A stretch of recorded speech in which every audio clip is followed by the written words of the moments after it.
My name is Kathy H. I'm 28 years old. I've been a carer for 9 years.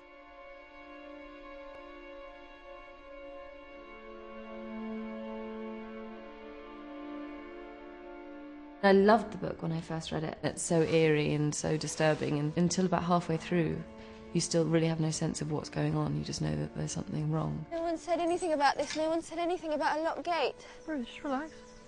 The story that he's told within this book is a story of humanity and a story of lost humanity and how necessary it is to be humane to your fellow man. I'd like you to forgive me. Forgive you for what? It asks very difficult questions. It isn't comfortable. Yet it is also very, so really beautiful and makes you think. And I think that's actually quite rare. There's two British novelists who I'm very aware of having been influenced by. One of them is J.G. Ballard, and the other one is Kazuo Ishiguro. And for a heavyweight literary novelist, which he is, he's Booker Prize winning big shot, he's the real deal.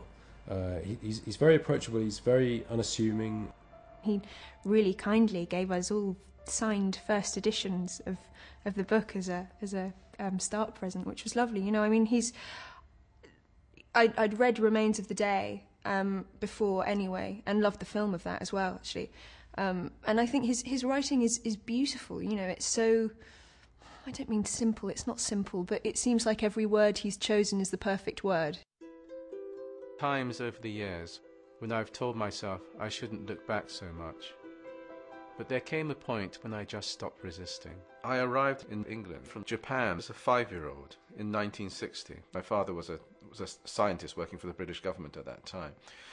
And I didn't start to write fiction until relatively late. I had for many years great aspirations to be a singer-songwriter.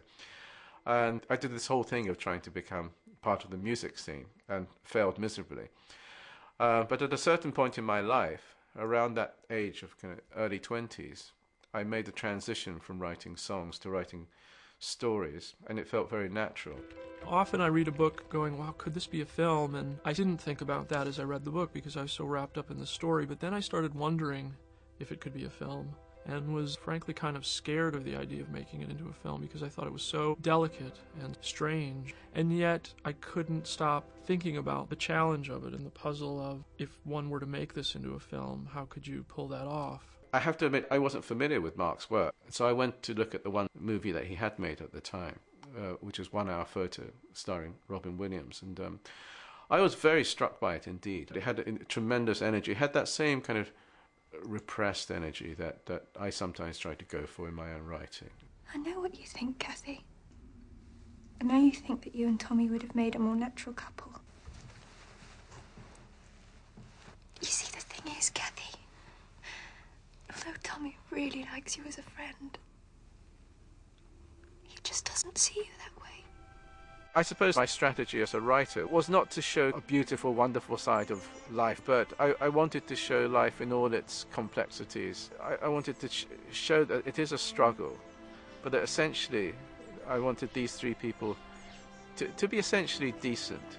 It had never occurred to me that our lives, which had been so closely interwoven, could unravel with such speed.